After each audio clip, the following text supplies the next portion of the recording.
This morning I didn't know how to start this, and I still don't. I don't want it to be a rant, but okay, we'll just call this experience.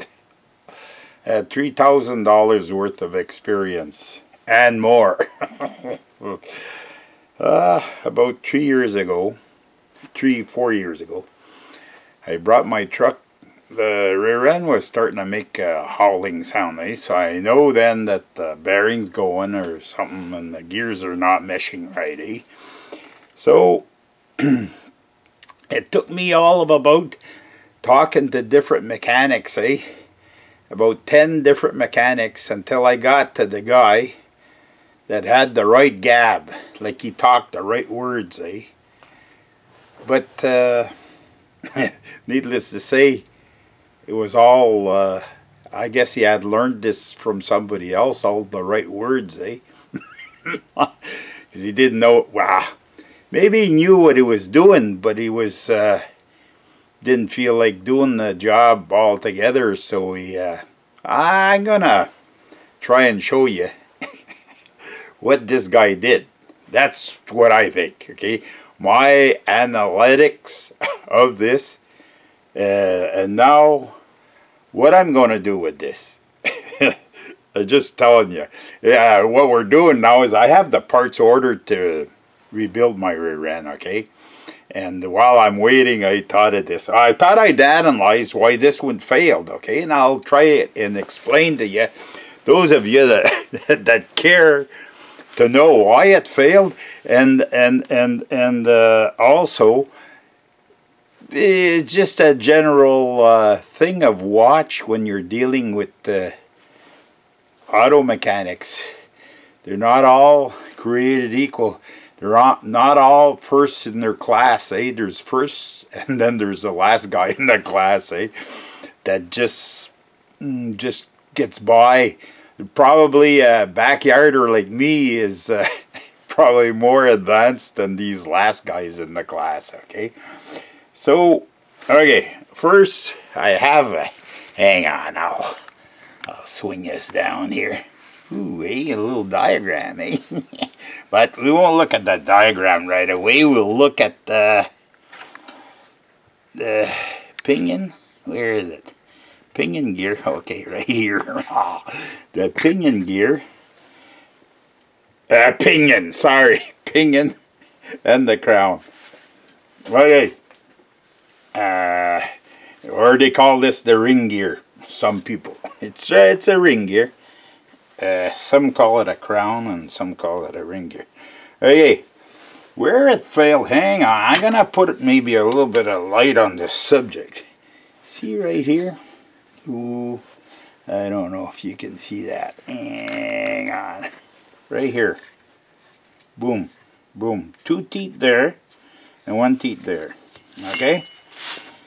So you can see that the teeth here and here, okay, are gone just on this edge of the teeth.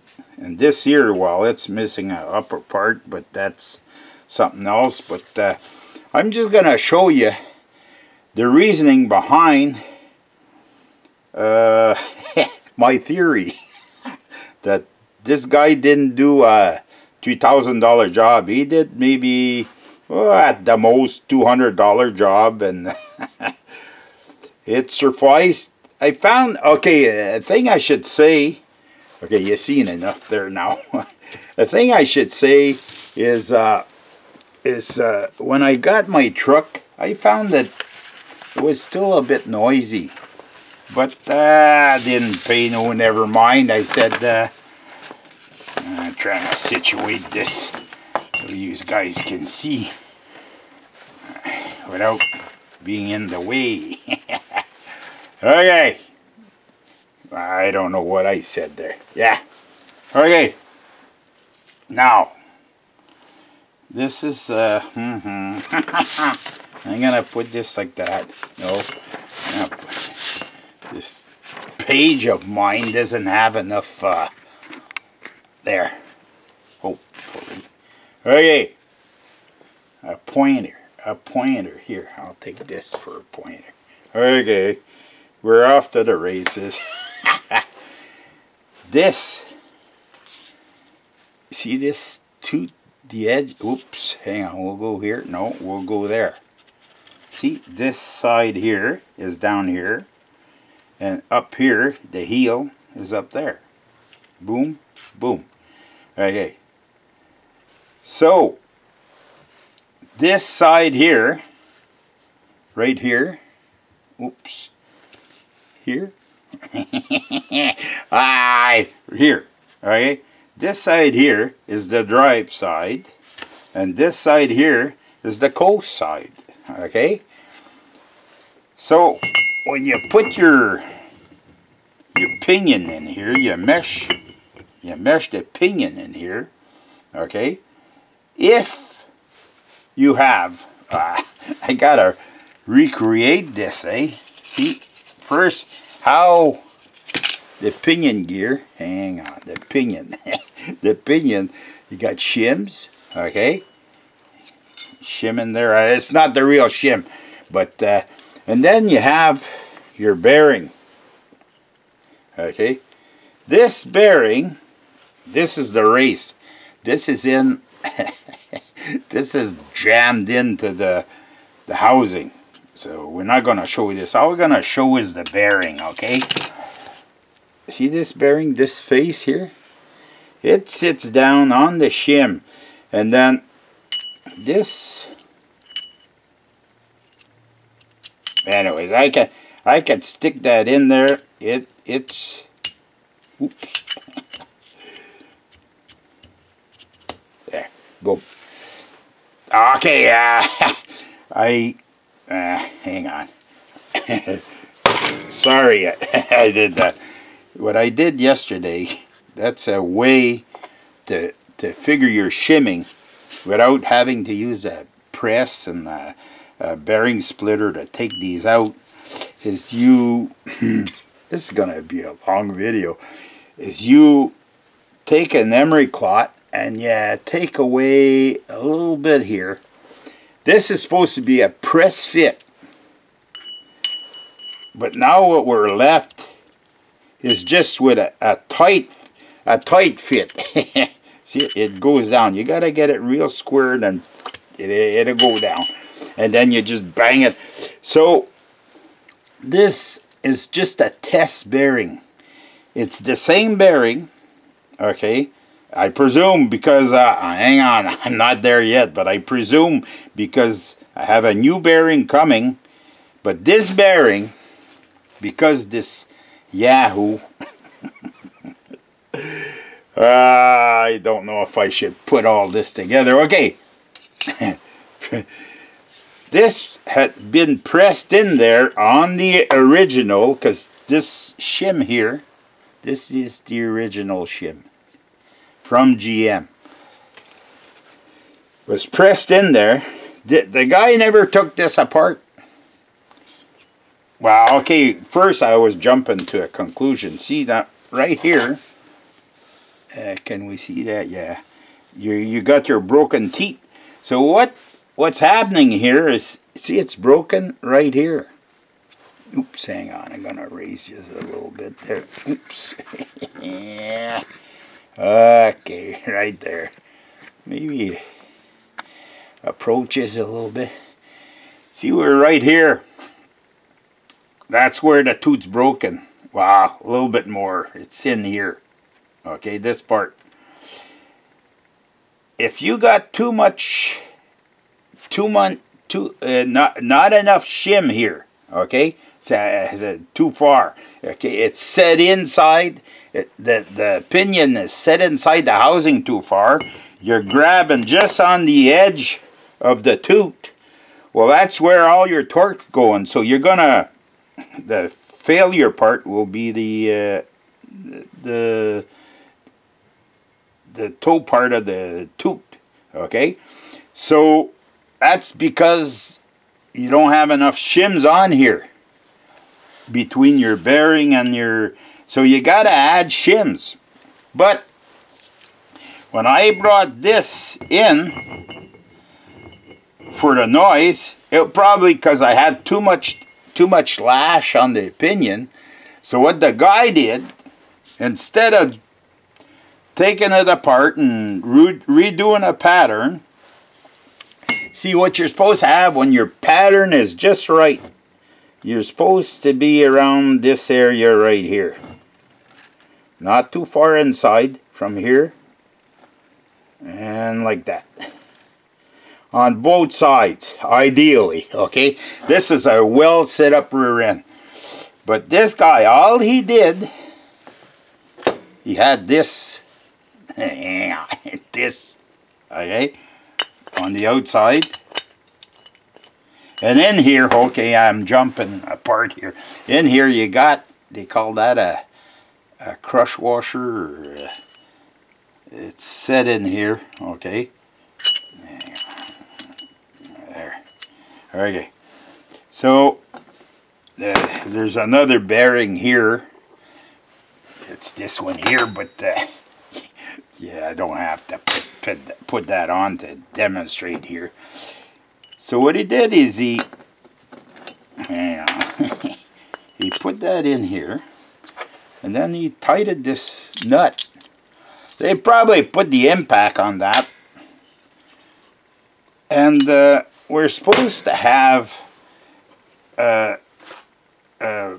was it 15 inch-pounds of inertia to turn this. Once this is set up right, 15 to 20 inch-pounds.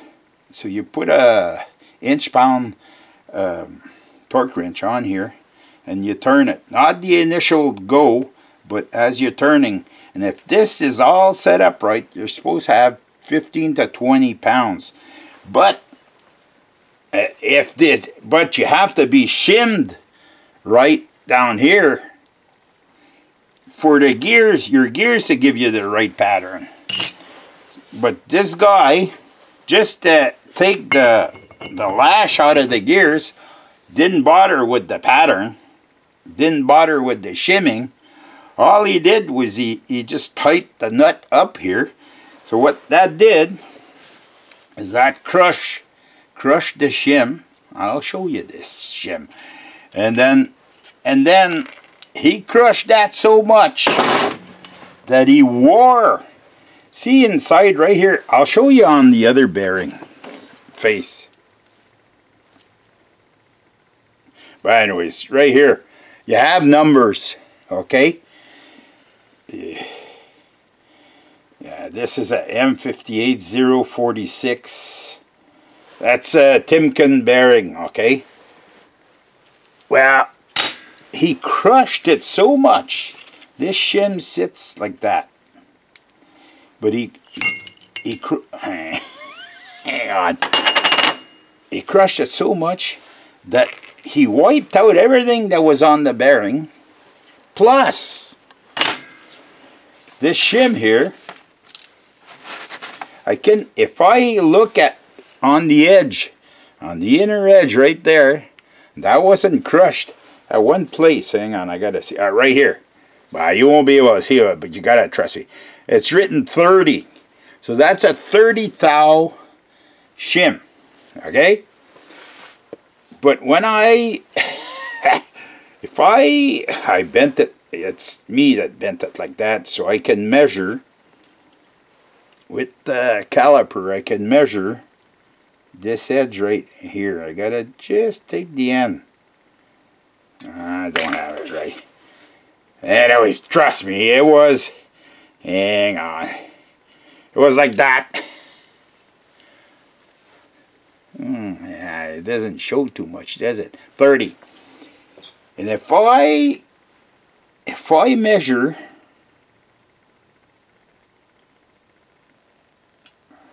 there you go. See what's left? 10. So it wore down 20 thou off the shim. It wore it down. It spun on it. It wore it down. It wore down the bearing face. And hey, I don't know. Maybe even the pinion gear, that face right there.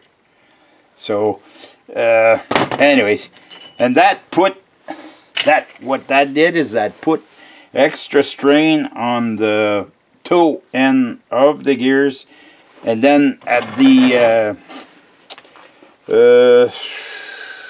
when they bound up, I had it in four-wheel drive. I was turning real sharp on asphalt. They were bound up, and when I released it, probably it just give it a snap, and poof, the ends of the gear. If this would have been seated right where it's supposed to be, it would have been a lot stronger than what it is. But these are these rear ends, these pinion and ring gears, this ring gear and the pinion, the whole setup, they're not known to be the strongest there is. So this whole exercise, what I want to make this video about is not how to diagnose your rear end. It's when you come. Well, I just tell you. Hang on, I'll put my face back in here. Is when you come to take your rear end or your car to get it fixed. You have to be, ain't nothing better than a mechanic that you trust. Like, to fix this, okay, I don't really want to fix this, this rear end. If, I could pay to get it fixed.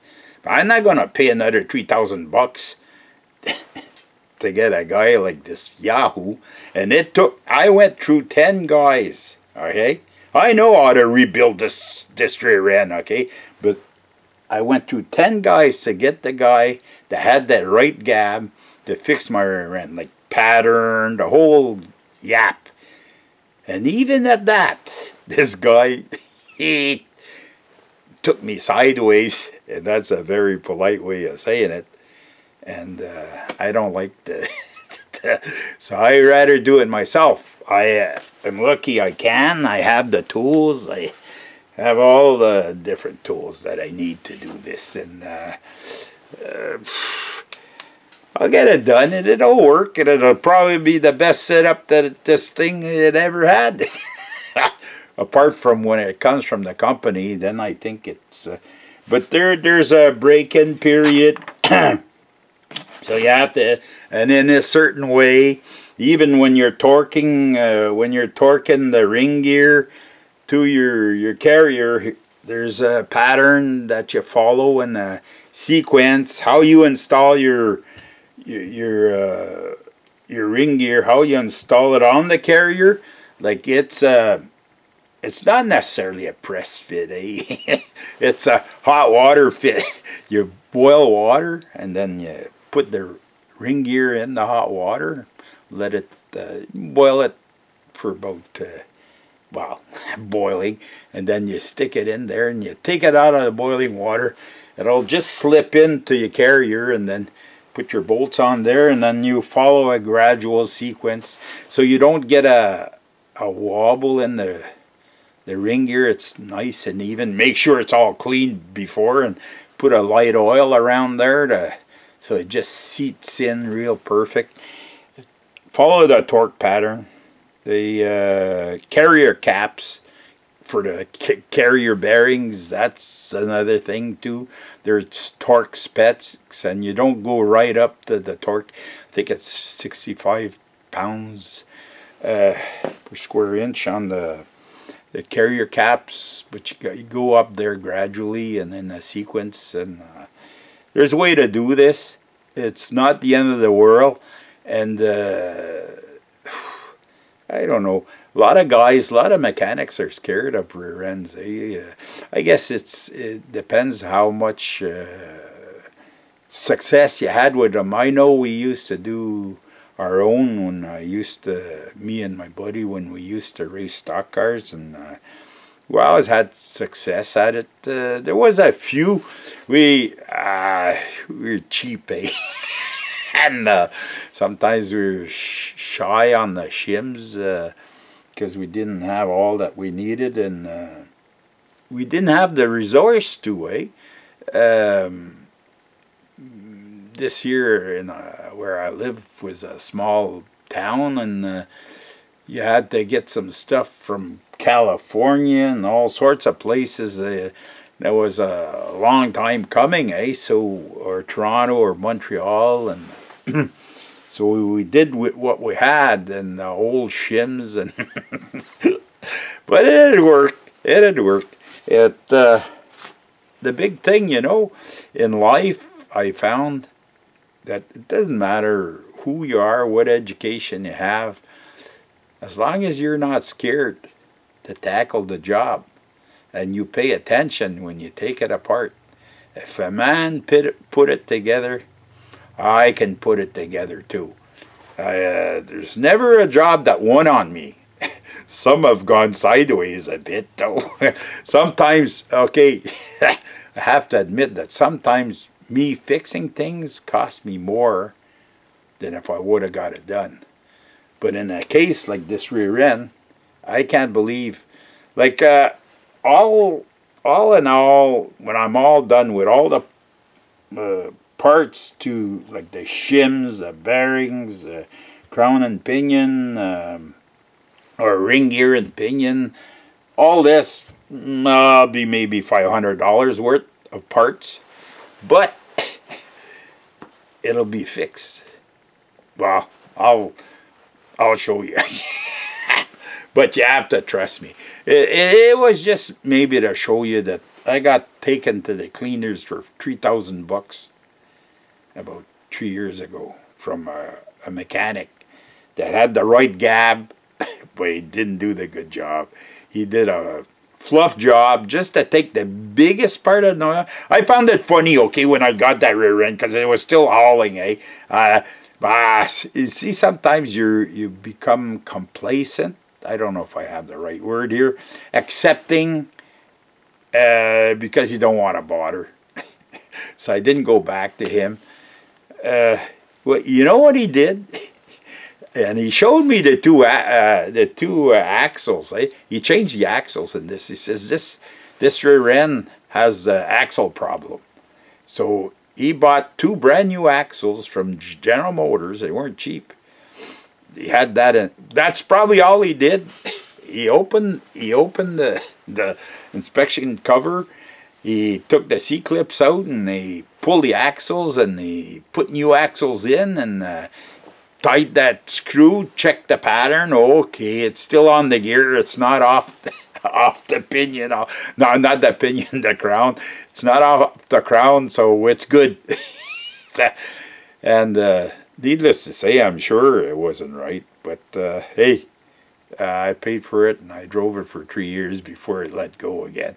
So that's it. I've said enough for today. I didn't want it to be a rant, but just when you're able to fix it and you have the willing to do it, it's a lot better than putting it into somebody's hands and trusting, Because some guys, if South Main Auto was close by here, he'd get a lot of work from me. Because I know he's conscientious, but I don't know. Okay, that's it. Hey, those of you that want to comment on this, well, to comment, you have to subscribe to YouTube, So you subscribe to YouTube, and then you can leave a comment, and I'll give you an answer. Don't worry. And I like doing this. I hope you have fun listening to it. And like usual, we'll see you in the next one.